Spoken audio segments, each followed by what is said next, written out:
When the community places a greater value on defending or continuing the spiritual establishment than in revealing God and executing the fundamental functions of God's authority, that spiritual community has become abusive. One need only observe the relationship that Jesus had with the religious community of his day to understand this phenomenon. Jesus' confrontations and conflicts didn't come from sinners, didn't come from people who were outside of the religious establishment, but it came from the religious leaders who were more interested in defending the establishment than in serving those in need. Twice in the book of Matthew, we find that Jesus elevates the virtue of mercy above the practice of sacrifice when the Pharisees tried to find fault with Jesus for healing on the Sabbath day. In other words, one of the traditions, one of the rules of the religious establishment was that you were not allowed to do any work on the Sabbath day. That actually traces back to the Old Testament law where they said that, where God says, you're going to rest on the seventh day.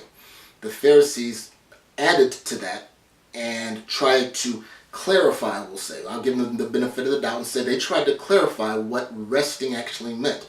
And to them, in their traditions and their teachings, resting meant that you weren't allowed to do any work, anything.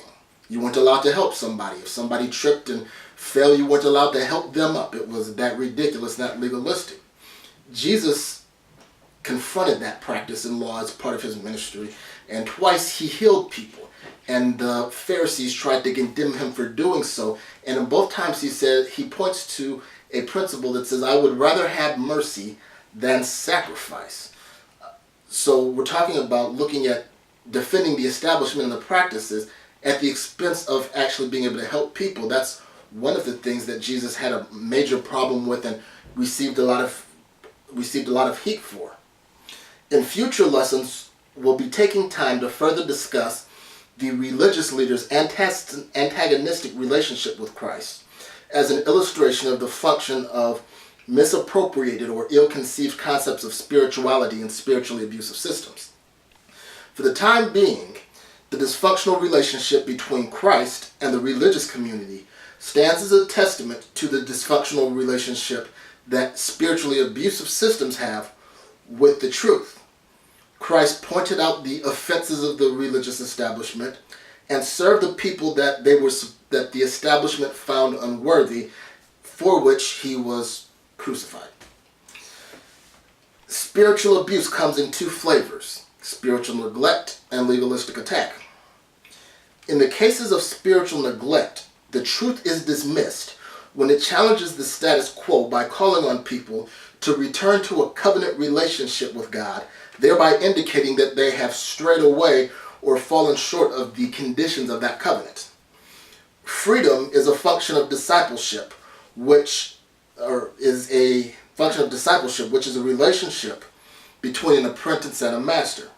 Consider the verses in John, the 8th chapter, and the 31st to 32nd verses.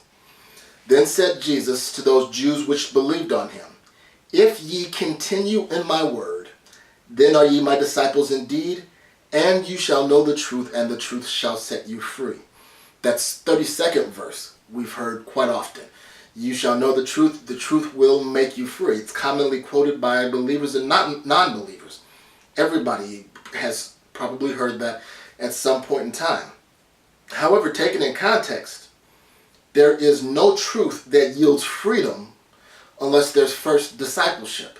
In other words, the construction of what Jesus is presenting in its full statement says, if you're my disciples, if you continue in my word, then you're my disciples. And if you're my disciples, then you'll know truth, and that truth will make you free.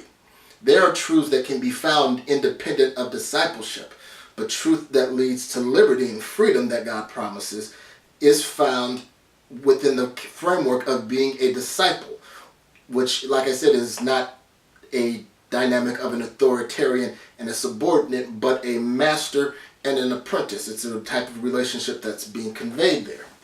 In cases of spiritual neglect, discipleship is at best a footnote of the spiritual experience of the believer, which creates a vacuum of truth. When there's no discipleship in neglectful systems, There's a vacuum where the truth is supposed to be. This void is filled with superficial religious experiences intended to opiate the populace. The result is no different than that of a child who grows up choosing their own diet, setting their own bedtime, and deciding if or when they're going to take their medicine. The child will most often be tired, weak from malnourishment, and sickly. If the child survives past the age of 18 into adulthood, as we delineate it, they will be woefully ill-equipped to handle the world independent of their parents' provisions. Prolonged exposure to spiritually neglectful environments creates religious system dependence and a lack of understanding of the nature of reality. In other words, you take a kid, and if you neglect them, if there's no discipline in their lives to teach them the skills that they need for life and teach them how to make judgments, they are going to find themselves inadequately prepared for life and entirely dependent upon their parents' care even after they've reached adulthood. Likewise, a neglectfully